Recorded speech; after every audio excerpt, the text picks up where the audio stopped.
I'm Laura Freedman. I'm an INSEAD alum, and I'm an admissions consultant. I've been doing admissions consulting full-time for the last 14 years. I've lived all over the world, and I've had a career that's ranged from Citibank, Booz Allen, Standard Chartered Bank, Deloitte Touche, and like I said, I've been in admissions consulting now for 14 years. And I was part of INSEAD's careers team at one point when I was living in Singapore. I'll stay away from the sort of traditional things that you can find online. So for example, INSEAD is very good at taking advantage of really what people want to learn because of its close ties with industry. Things like its emphasis on sustainability, which is now woven into every aspect of its program. But I think the key thing to understand about INSEAD is that it's not just international, it's global. And that has a number of consequences. One is that most students have spent significant amounts of time in cultures not their own. It doesn't mean that you have to be working overseas or, not everybody has those kinds of opportunities, but it does mean that you have experience being a minority in different cultures. And that has a number of sort of impacts. One is it makes us humble.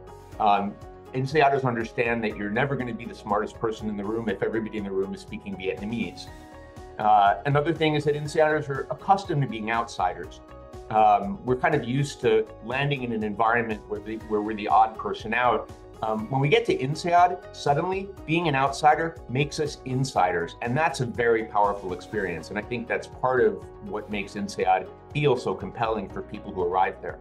So I think, but the thing to understand is that INSEAD was founded by a guy named George Doriot in the late 1950s, who was a Harvard professor. And he had this vision of creating an environment or a school where the French, the Americans, the British, the Germans, and other Europeans would be bound together after World War II by ties of friendship and business and never fight another war. And I think that legacy of creating strong friendships across borders and learning together and working together across borders and feeling comfortable in those environments, I think that is something that lives and breathes at INSEAD to this day.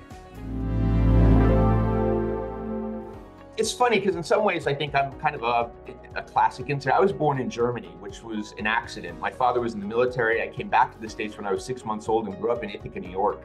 And in Ithaca in the 1960s, because of Cornell, I went to an elementary school that had lots of different languages spoken.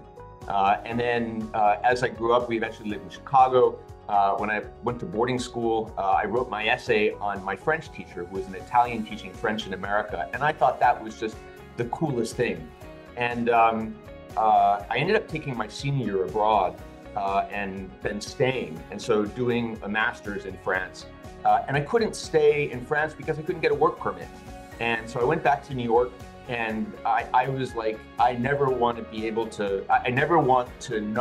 to go where I want to go again. I want to be the international person. I get off on being in other cultures and working in other languages.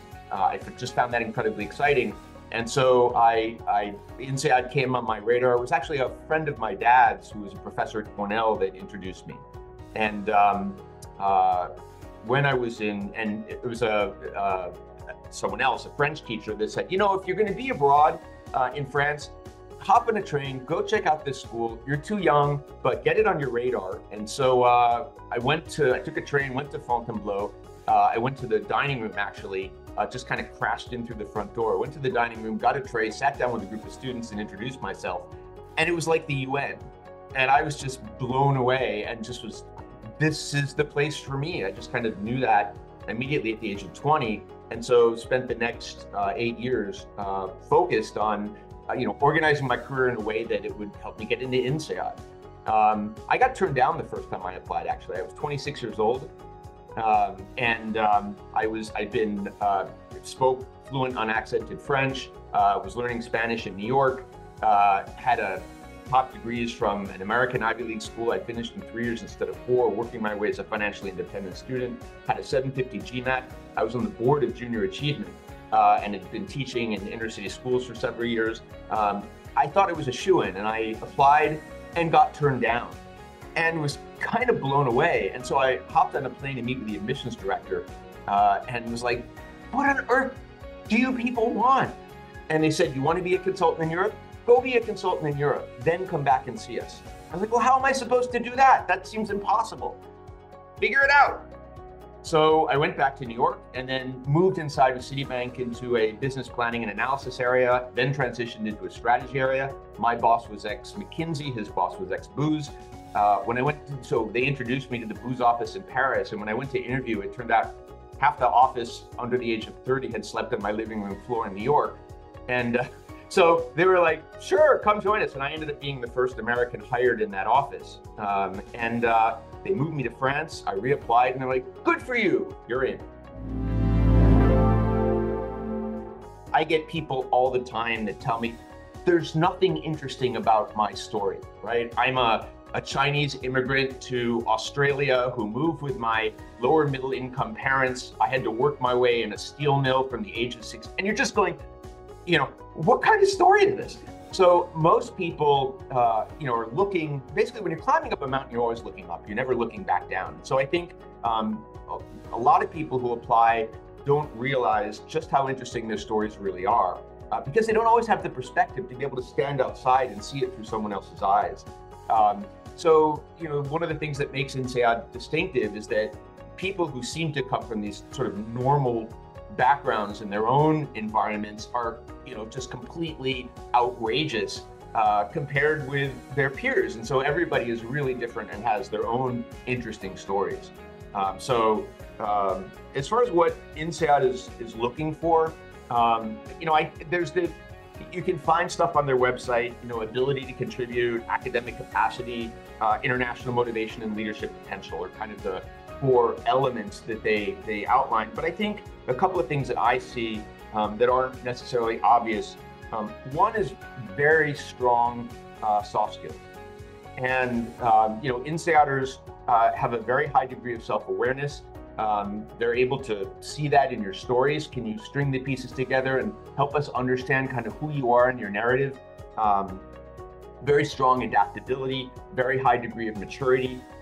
You need that in order to be able to survive in that kind of environment with super highly motivated peers, 29 to 30, in this intense environment where life is coming at you like a fire hose jammed up against your face, turned on full blast. And so I think very strong soft skills and evidence of very strong soft skills are one thing. I think another corollary to that is career agility. I've seen people who start in one function in a large organization, and kind of HR is a classic example, right?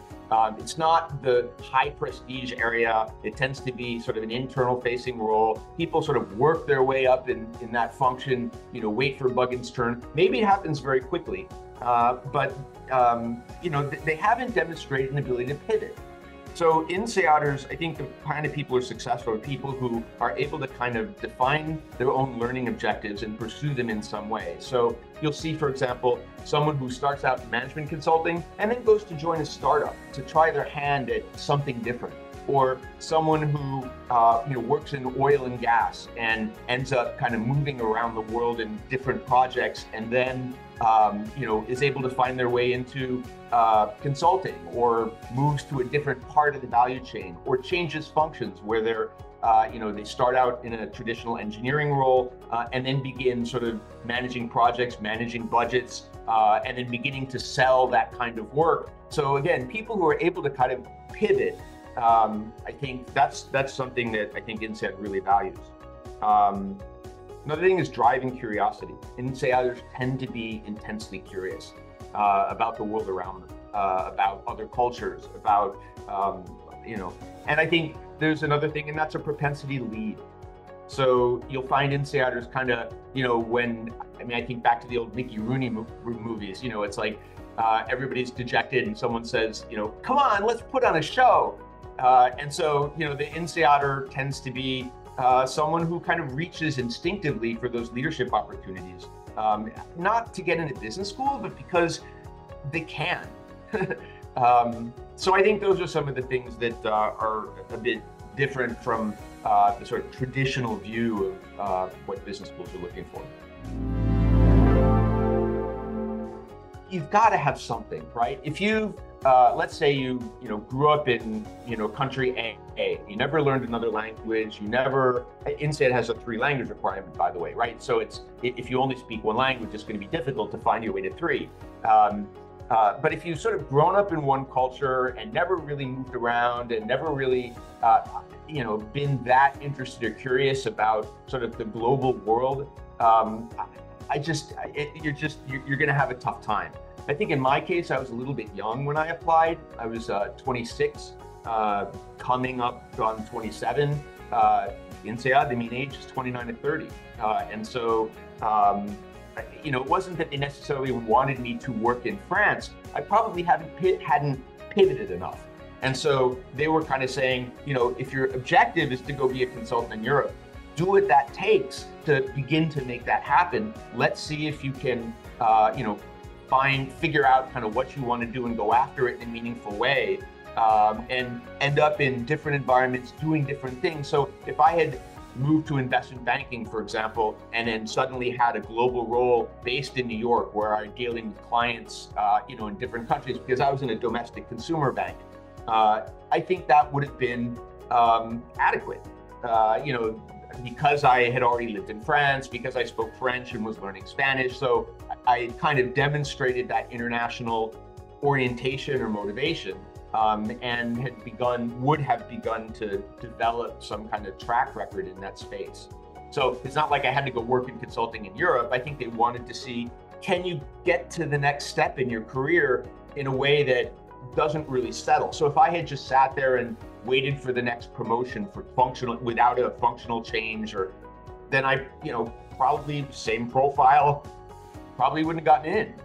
So again, they want to see evidence of that agility together with the international motivation. And again, some kind of exposure. If you've never spent significant amounts of time or any time in another culture or dealt with cultural difference or variety, what are you going to bring to a program where most people have that experience?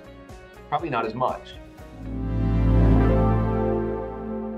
Personally, and I think INSEAD would agree with me, I don't know that they really distinguish that much between candidates with quote unquote traditional backgrounds and non-traditional backgrounds. If you every class is going to have I've worked with everyone from artists to doctors to lawyers to journalists.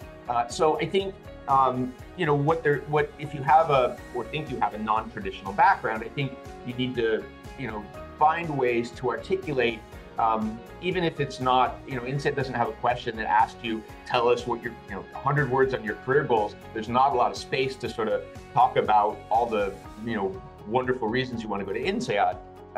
But it should be clear from your essay kind of what it is you're looking to do and why it is an MBA is going to help you get there.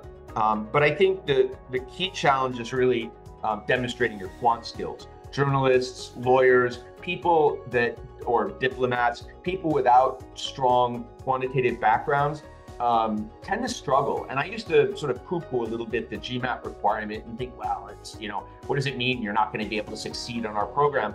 But when I was in careers, I would see people who had weak GMATs, particularly on the quant side, and they would struggle in an environment where most of your work is group work. Your classmates, your group mates depend on you to be able to deliver your portion, and oftentimes it's distracting where they have to sort of rally to kind of help get you through the program. It can be disruptive, and so they really want to make sure that people with non-traditional, non-quantitative backgrounds have quant skills in particular that are adequate to be able to keep up on this super highly paced, group-oriented program.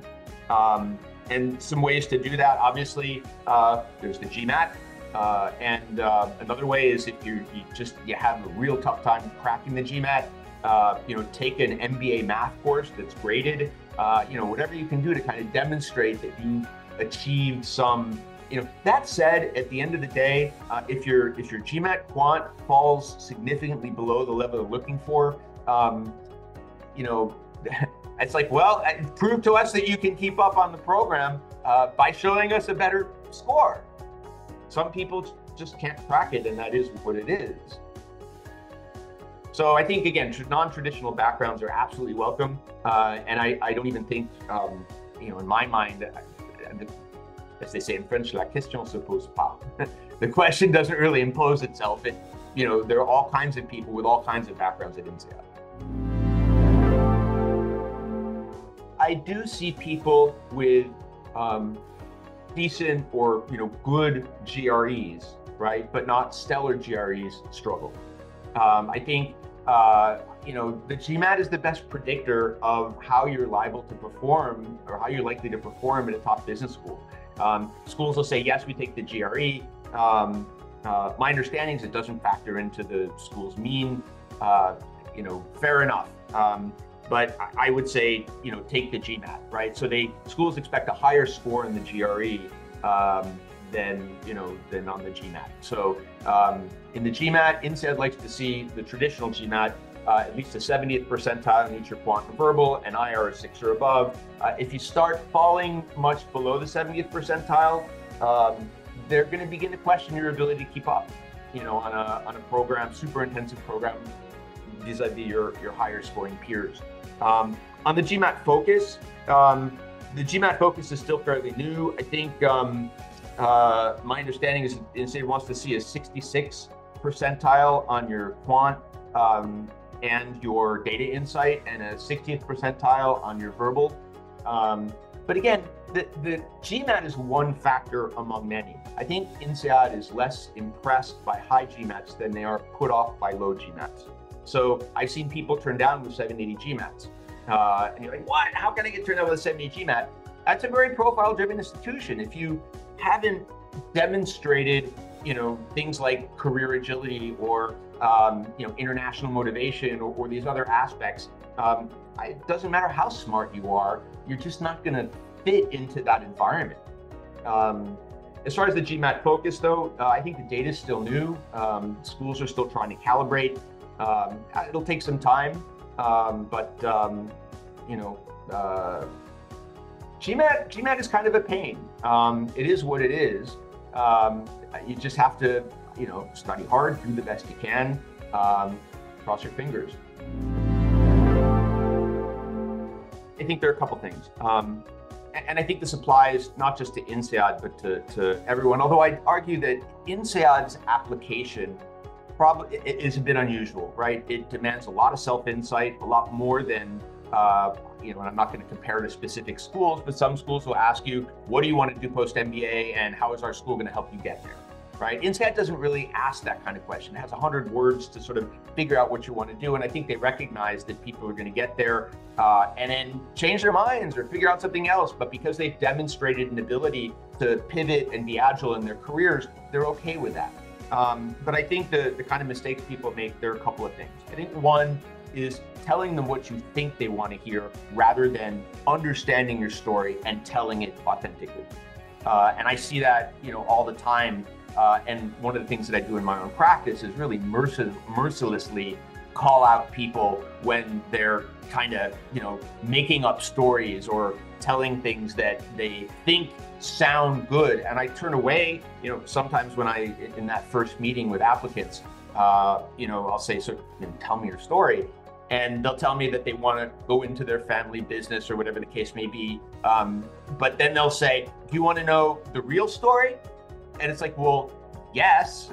And so they'll tell you the real story, that they hated the family and they never wanted to deal with them again. It's like, that's such a more interesting story. And to spend all that time and effort to think through a fake story, to shoehorn your way into a school where you may or may not belong, just doesn't make any sense. And so telling the school what you think they want to hear rather than understanding your story and articulating that, I think that's one kind of huge mistake. So I say, start from the premise that you are someone by virtue of your background, your talents, your achievements, your aspirations, and so forth, belongs at a place like INSEAD. And by understanding why that is and articulating that authentically and clearly, hopefully they will draw the same conclusion. So I think another mistake is dangling shiny objects, right? Everybody who applies to business school has lots of shiny objects that they can dangle. And if you say, I've done this wonderful thing and that wonderful thing, but there's no narrative There's nothing that helps me understand what motivated you to do those things. Why were you able to be successful in those things? How do those pieces fit together to make you who you are today and inform what it is you're looking to do and where you want to go? I think if you dangle shiny objects without meaning, I think that's another thing that's kind of liable to, end up being a mistake. And I think the last thing is not doing your homework.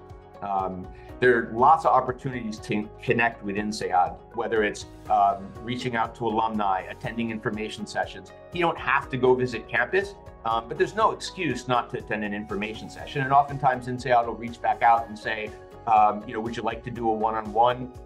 Yes, of course. So I think not understanding the DNA of the school and, sort of missing the boat on kind of, what it is you want to do, why it is you want an MBA, what it is they're looking for, what it is that turns them off. So I think not doing your homework is another big mistake. So those are some of the key things that I see. Many INSEADers are insecure overachievers, right? They're people who are kind of, when you grow up in another culture or you spend time in a culture not your own, or you're a dual culture kid and kind of, and nobody else is, whatever it is that kind of sets you apart, INSEADers are sort of used to beating themselves up in order to adapt to different environments. And, when you land in another culture, you can't sort of lord it over people and tell them this is the way things should work. You have to take that culture as given and adapt accordingly, because you're not going to teach the Vietnamese how to do business the American way, for example. And so I think INSEADers are insecure overachievers. And, we fix that at INSEAD when we suddenly look around and realize, oh, there's like a whole world of people like us. So if you think that you might not fit and you don't think your achievements are good enough and you may be wrong. You're probably just being overly hard on yourself. Try to triangulate and figure out, where it is you are and how it is you're doing. And if you're getting consistent feedback that says, you've been promoted faster than average, or, people you're telling are turning to you rather than other more senior folks for, the people that rely on you for their own performance, have some confidence and say, okay, I'm gonna, maybe I'm good enough.